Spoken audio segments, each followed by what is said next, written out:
আসসালামু আলাইকুম। কেমন আছেন সবাই? আশা করি আল্লাহর রহমতে ভালো আছেন। তো ভিউয়ার্স, আজকে আমি আপনাদের সামনে একটি বিএফডি নিয়ে উপস্থিত হয়েছি। মডেল নাম্বার টেকো f510-4050-H3। তো 37 কিলোওয়াটের এই বিএফডিটি কিভাবে টার্মিনাল কানেকশন করতে হয় আজকে আমরা এই বিষয়ে জানব। তো টার্মিনাল কানেকশনের জন্য যা যা করতে হবে তা আমরা এই ভিডিওতে আলোচনা করব। তো আমি টার্মিনাল কভারটি স্ক্রুগুলো আগেই খুলে নিয়েছি। তো এখন আমরা এটা ওপেন করব। সময় কম লাগার জন্য এটা আমি আগে খুলেছি। তো আমরা এক প্লাগ কিপ্যাডটা দেখে নিই।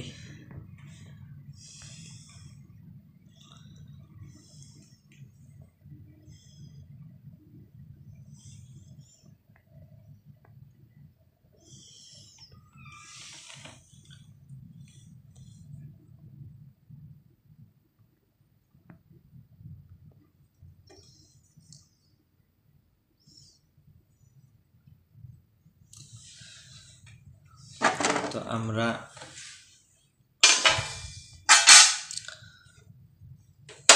দুটি কভারই খুলে নিয়েছি।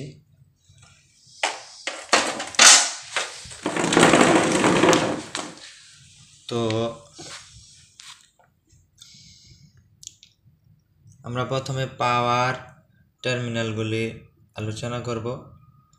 তো এখানে যে পাওয়ার টার্মিনালগুলির মধ্যে এই পাশ থেকে যেটা L1 দেখা যাচ্ছে, L2, L3 বা RST, তো এই তিনটি টার্মিনাল হচ্ছে আমার ইনপুট পাওয়ারটা এই তিনটি টার্মিনালের মধ্যে সংযোগ হবে। তারপরে যেই দুটি টার্মিনাল দেখা যাচ্ছে, এখানে মাইনাস চিহ্ন দেওয়া আছে এবং এখানে প্লাস চিহ্ন দেওয়া আছে। এই দুটি টার্মিনালের মধ্যে যেখানে ব্রেক ইউনিট ব্যবহার করা হয় সেখানে এই দুটি টার্মিনালের মধ্যে সংযোগ করা হবে। ওয়াশিং মেশিন, ডাইং মেশিন বা এই ধরনের যেসব মেশিনে ব্রেক করার প্রয়োজন হয় ওই সব স্থানে ব্রেক ইউনিট ব্যবহার করলে এই দুটি টার্মিনালে সংযোগ হবে। তারপরে এখানে যে T1, T2, T3 বা UBW এই তিনটি টার্মিনাল দেখা যাচ্ছে। তো এই তিনটি টার্মিনাল হচ্ছে মোটরের সাথে সংযোগ হবে। মোটরের UBW এই তিনটি টার্মিনালে এখান থেকে সংযোগ হবে। তো এইভাবে আমরা পাওয়ার টার্মিনালগুলি সংযোগ করব। তো এখন আসি কন্ট্রোল টার্মিনাল। তো কন্ট্রোল টার্মিনাল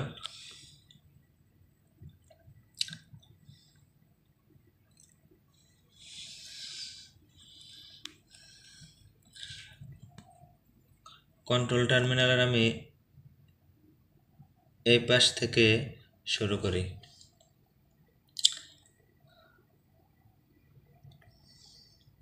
কন্ট্রোল টার্মিনালের যে এখানে যেটা দেখা যাচ্ছে এটা প্রথমটা এবং দ্বিতীয়টা হচ্ছে S প্লাস এবং S মাইনাস। তো এই দুটি টার্মিনাল হচ্ছে RS485 যে কমিউনিকেশন কেবল ব্যবহার করা হয় সেই কেবলের সংযোগ S প্লাস এবং S মাইনাস। এই টার্মিনাল দুটি হচ্ছে RS485 কমিউনিকেশন কেবল। তারপরে যে টার্মিনালটি দেখা যাচ্ছে 3 নম্বরটি, সেটি হচ্ছে S1 হচ্ছে ফরওয়ার্ড টার্মিনাল কমান্ড ব্যবহার করলে এই ফরওয়ার্ড কমান্ড এটা।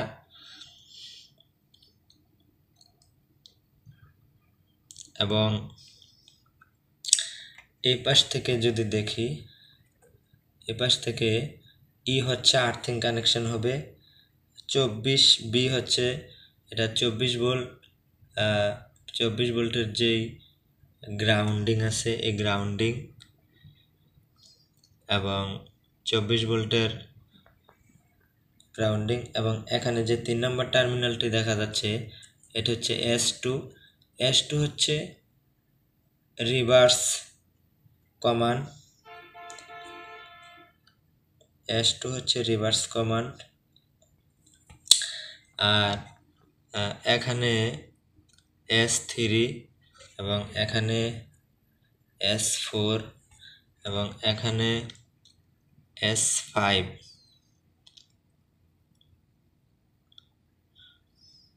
এই টার্মিনালগুলি হচ্ছে মাল্টি স্টেপ স্পিড কন্ট্রোল, এবং এখানে S6 আছে, এই S6 হচ্ছে রিসেট, ফল্ট রিসেট।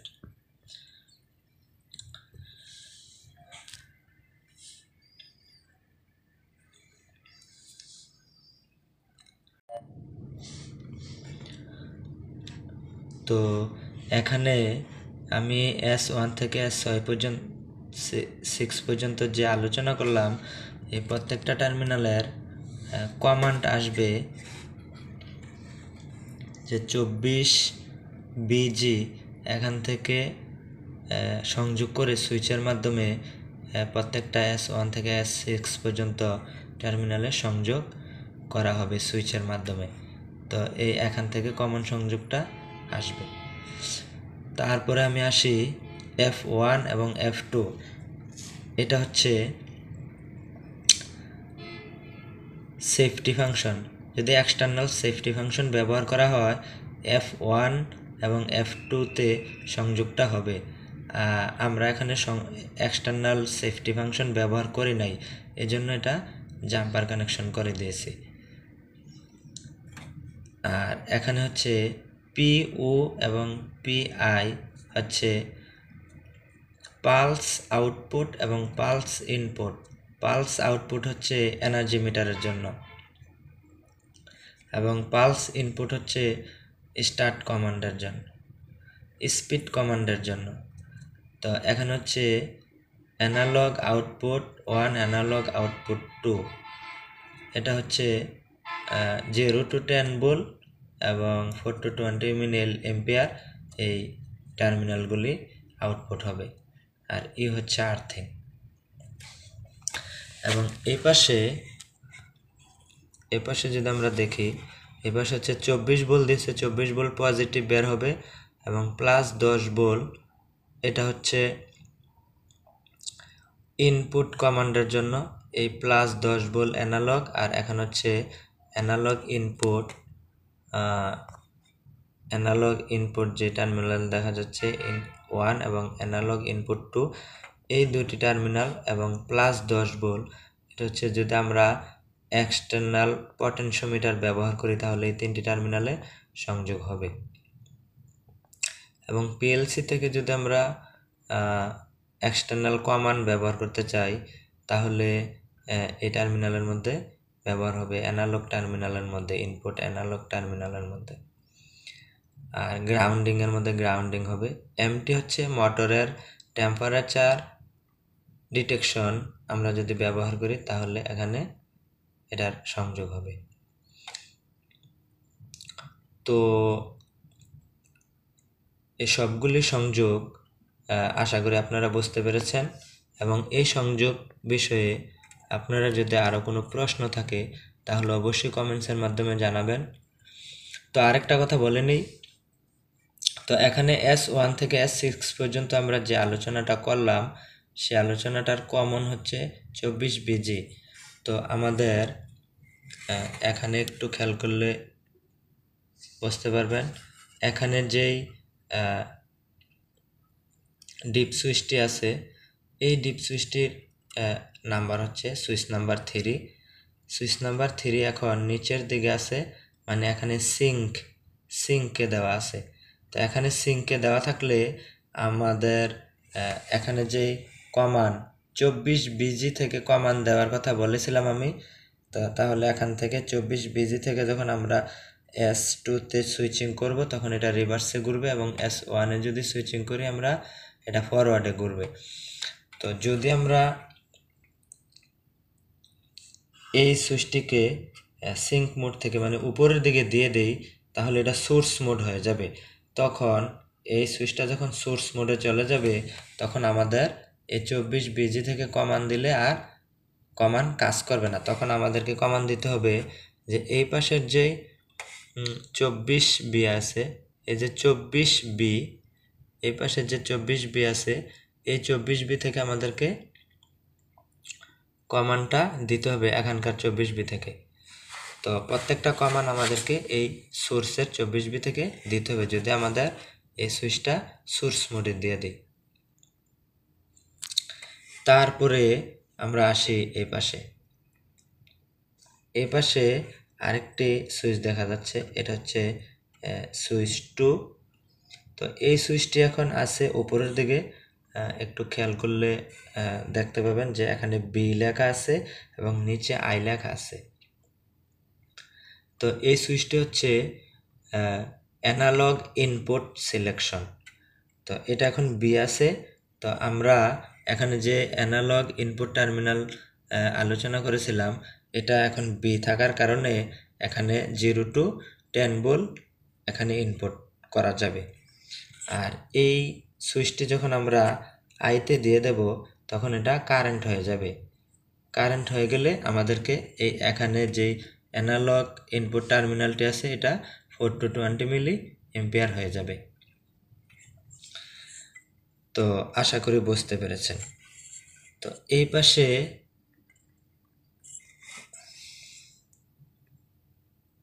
পাশে আরো দুইটি ডিপ সুইচ আছে, এটা হচ্ছে সুইচ নাম্বার 6 এবং এটা হচ্ছে সুইচ নাম্বার 1। তো এই সুইচেরও উপরের পাশে বি লেখা আছে, একটু খেয়াল করলে দেখতে পাবেন, এবং নিচের পাশে আই লেখা আছে। এই সুইচের উপরের পাশে বি লেখা আছে, নিচের পাশে আই লেখা আছে, এবং এই দুইটি সুইচই অ্যানালগ আউটপুট 1 এবং অ্যানালগ আউটপুট 2, এই দুটি সুইচ। তো এই সুইচগুলো যখন আইয়ের দিকে থাকবে মানে নিচের দিকে থাকবে তখন আমাদের অ্যানালগ আউটপুটটা 4 to 20 মিলি এম্পিয়ার হবে, এবং যদি এই সুইচগুলো উপরের দিকে থাকে মানে বি এর দিকে থাকে দুটোটা সুইচ তাহলে অ্যানালগ আউটপুটগুলো হবে 0 to 10 ভোল্ট। এবং এই সুইচগুলি এভাবে ব্যবহার করা হয়ে থাকে। আর এছাড়া এখানে যেই টার্মিনালগুলি আছে দেখতে পাচ্ছেন, এখানে যে টার্মিনালগুলি আছে R1A, R1B এবং R1C, এবং এখানে আছে R2A, R2C এবং এখানে আছে R3A এবং R3C। তো এই টার্মিনালগুলি হচ্ছে এক্সটার্নাল রিলে। তো এই রিলে আউটপুট আমাদের যদি কোনো কমান্ডের জন্য, পিএলসি কমান্ডের জন্য বা কোনো সিগন্যালের জন্য যদি ব্যবহার করার প্রয়োজন হয়ে থাকে তাহলে আমরা এই আউটপুট রিলেগুলা ব্যবহার করব। তো আর এটা হচ্ছে কমিউনিকেশন পোর্ট। তো আজকে আমরা এই টেকো